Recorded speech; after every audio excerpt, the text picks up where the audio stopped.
दो समुदायों के बीच में जातीय संघर्ष हुआ। 14 मई 2015 का वो दिन था। हथियारबंद भीड़ ने ट्रैक्टरों के जरिए कई लोगों को कुचल दिया। इसमें करीब 6 लोगों की मौत हो गई। वो केस सीबीआई को सौंपा था। सीबीआई ने 40 आदमियों को दोषी बनाया था। इस बाद में मामला कोर्ट में गया। कोर्ट ने 40 को बरी कर दिया कि उन 6 आदमियों को किसने मारा, जिसने मारा है उसको सजा दिलाई। ये एक एससी का मामला था, इसलिए इस पे ये इस प्रकार से सही न्याय नहीं हुआ। अगर ये एक जनरल का मामला होता तो अब तक सब सरेंडर हो जाते, सब कोर्ट उनको सजा दे चुका होता। ये ऊपरी तौर पे ही है साहब। सरकार चाहे बीजेपी हो चाहे कांग्रेस हो, दलितों के विषय में तो कभी किसी ने सोचा ही नहीं है। सीबीआई जांच अगर निष्पक्ष होती तो फिर इनको सजा ही मिल जाती। निष्पक्ष नहीं हुई है तभी सजा नहीं मिल पाई है। ऐसी समाज के साथ हमेशा ही है, ऐसा ही मतभेद होता है। कोई प्रकरण हो जाता है उसको दबा दिया जाता है। मैं फिलहाल शहीद स्मारक पर हूँ और शहीद स्मारक पर आप मेरे पीछे जो ये हुजूम देख रहे हैं, ये डांगावास मेड़ता तहसील के पास एक गांव, जहां पर मई 2015 में जो नरसंहार हुआ, दो समुदायों के बीच संघर्ष हुआ और उसमें करीब सीबीआई की जांच में 40 आरोपी बनाए गए। लेकिन फिलहाल SC/ST कोर्ट ने इस मामले के करीब 11 साल बाद सभी आरोपियों को बरी कर दिया है और उसके बाद से जो है पूरा समाज आक्रोशित है और फिलहाल शहीद स्मारक पर धरना प्रदर्शन दे रहा है। और आप देख सकते हैं मेरे पीछे जो है बहुत बड़ा हुजूम फिलहाल यहाँ पर है। आपको मैं पूरा विवाद बता देता हूँ। करीब डांगावास गांव के अंदर 23 बीघा जमीन को लेकर के दो समुदायों के बीच में जातीय संघर्ष हुआ।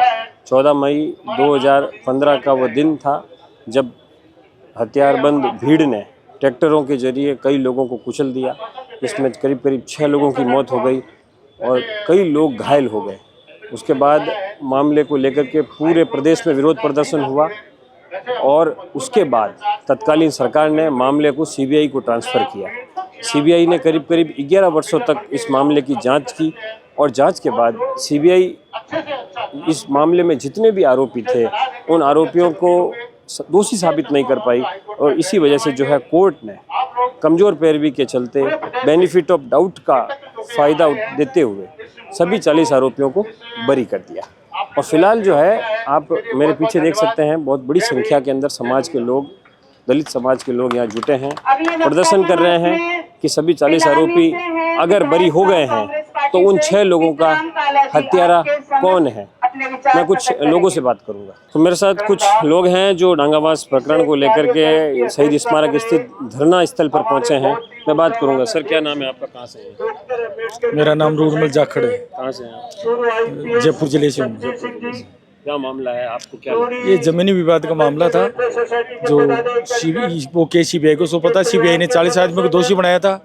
इस बाद में मामला कोर्ट में गया। कोर्ट ने 40 को बरी कर दिया। उसमें किसी को दोषी नहीं माना। तो हमारी ये मांग है कि उन 6 आदमियों को किसने मारा, जिसने मारा है उसको सजा दिलाई, दोषियों को उजागर करें। ये डिमांड लगता है कि कमजोर पैरवी हुई है उस वजह से, या कुछ कानून में लूप होल्स है उसकी वजह से? दोनों काम है। उसमें कानून की लूप होल है, पैरवी कमजोर हुई है। सीबीआई ने ठोस सबूत नहीं दिए कोर्ट को। हो सकता है ठोस सबूत नहीं थी इसलिए बरी की हो, लेकिन उसको दोबारा करके उनको दोषियों को सजा मिलनी चाहिए। ये डिमांड है। आपका क्या नाम है सर, कहाँ से हैं? मेरा नाम रामचंद्र है, मैं फुलारा से आया हूँ, डिस्ट्रिक्ट जयपुर। जिस प्रकार से प्रकरण हुआ 2015 में पूरे प्रदेश को हिलाकर रख दिया था, लेकिन अब कोर्ट के फैसले ने भी कहीं ना कहीं निराश किया है, क्या कहेंगे? कोर्ट के फैसले ने इसलिए निराश किया है कि एक्चुअली मनुवादी परंपरा होने की वजह से वहाँ सारे मनुवादी बैठे हैं और ये एक एससी का मामला था, इसलिए इस पे ये इस प्रकार से सही न्याय नहीं हुआ। अगर ये एक जनरल का मामला होता तो अब तक सब सरेंडर हो जाते, सब कोर्ट उनको सजा दे चुका होता। जाति आधार पर भेदभाव हुआ है, आप ये कह रहे हैं? ये जाति आधारित भेदभाव ही है और क्या है, साफ दिख रहा है सबको, ये जाति आधारित भेदभाव है। और क्या सीबीआई की जांच में कमियां थी, सरकार की ओर से पैरवी कमजोर थी, इसमें देखो सीबीआई जांच और पैरवी जो भी होती है वो जाति आधारित हो रही है। सीबीआई जांच अगर निष्पक्ष होती तो फिर इनको सजा ही मिल जाती। निष्पक्ष नहीं हुई है तभी सजा नहीं मिल पाई है। प्रकाश चंद्र वर्मा। कहेंगे सर, कहाँ से हैं आप? जयपुर से। जयपुर से ही? क्या मामला है, क्या कहेंगे पूरे विवाद को लेकर? ये पक्षपात हुआ है तो न्याय दिलाने के लिए। क्या आगे की क्या योजना है, आप लोग क्या प्रदर्शन करने वाले हैं पूरे प्रदेश में, क्या कुछ गतिविधियां होने वाली है? ये होता है जो कर रहे हैं सब कुछ। सर आप कहाँ से हैं? ये जयपुर से है सर, जोमदेर से। जोबनेर हाँ से। हाँ, जोमदेर जिला अध्यक्ष वो तहसील अध्यक्ष। जिस प्रकार से जांच हुई, पैरवी हुई, आरोपी बरी हो गए, क्या कहेंगे? देखो ऐसा है, ये जो हुआ है ना, जो बहुत गलत हुआ है। ऐसी समाज के साथ हमेशा ही है, ऐसा ही मतभेद होता है। कोई प्रकरण हो जाता है उसको दबा दिया जाता है, क्योंकि कमजोर समाज होने के नाते मतलब उसको दबा दिया जाता है। ये चलने वाली बातें नहीं है, बहुत दिन पहले दबा दे थे। अब समाज जागरूक हो गई है, एक्टिव भी है। अब दबाया नहीं जाएगा इसको, तन मन धन से सब लड़ेंगे, साथ लगेंगे, इकट्ठे होंगे, धरना प्रदर्शन करेंगे। सरकार को भी झुकना पड़ेगा लास्ट में, मतलब कि कोई ऐसा इतना बड़ा मतलब मर्डर के केस हुआ था, 6 लाशें हुई थी, उसको मतलब कितने दिन में रिहा कर दिए। इसको आजीवन कारावास होना चाहिए। सरकार दलितों के हितों की और चिंतन की बात करती है, लेकिन क्या कहेंगे आप पूरे जो प्रकरण हुआ उसको? ये ऊपरी तौर पे ही है साहब। सरकार चाहे बीजेपी हो चाहे कांग्रेस हो, दलितों के विषय में तो कभी किसी ने सोचा ही नहीं है। ये तो सदियों से चला आ रहा है और आज भी मेंटेलिटी वही बनी हुई है। भाई ये नीचे हैं, इनको दबा दो, कमजोर हैं, पीड़ित हैं, गरीब हैं, शोषित हैं, वंचित हैं, इनको दबाए रखो। और ये दबाने के क्रम में ही सबने मिलके, ये साजिश है, ये साजिश है सरकारों की, ऊंची जातियों की। भाई इनको दबाए रखो परमानेंट, इसीलिए इनको छोड़ा गया है। इस साजिश के तहत इनको बरी करा गया है 40 आदमियों को। अगर इन्होंने उनको नहीं मारा तो उनको मारा कौन? वो आपस में मर गए, आपस में लड़ लिए।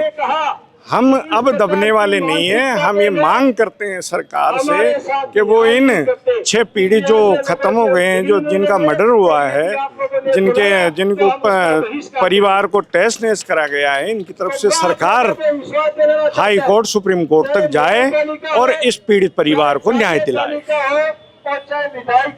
कहाँ से हैं सर? सर मैं हूँ मेरता से। मेरठा से हो आप? क्या हुआ था वो? आप तो उस विवाद को अच्छे से जानते होंगे। 2015-14 मई का दिन था। क्या बिल्कुल विवाद जानते क्या हैं था? सर, हम पूरा जानते हैं। हमारा यही मांग है सरकार से, हम किसी जाति के खिलाफ नहीं है, लेकिन पीड़ितों को न्याय मिलना चाहिए।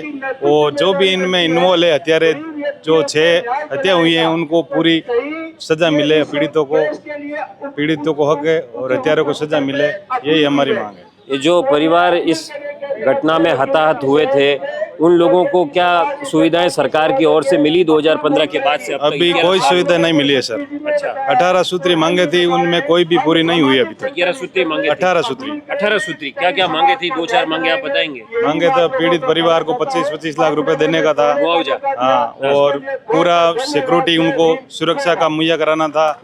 और जमीन का वो अभी तक कुछ नहीं हुआ। जमीन का निस्तारण भी नहीं हुआ। और सरकारी नौकरी की बात भी थी, वो भी थी, वो भी नहीं मिला। तो ना मुआवजा मिला ना नौकरी मिली, कुछ नहीं मिला, सरकार की तरफ से कुछ नहीं मिला। और कितने परिवार तबाह हुए उस हादसे के कारण? परिवार में सर 5 तो डांगावास के थे, दलित, और एक था गोस्वामी, तो 6 की हत्या हुई थी उसमें। और दूसरी तरफ समुदाय था, उसमें ऐसा क्या था सर? जमीन को लेकर के क्या ऐसा विवाद था? जमीनी विवाद था। अच्छा, जमीन है किसकी वो दरअसल? जमीन ओरिजिनलिटी मेघवाल की ही जमीन थी। अच्छा, डांगावास जो है ना, उनकी भी जमीन थी और उन्हें अधिग्रहण के लिए वो ऐसा किया था। ऐसा है। जमीन पर जबरदस्ती कब्जा करने की कोशिश? बिल्कुल बिल्कुल।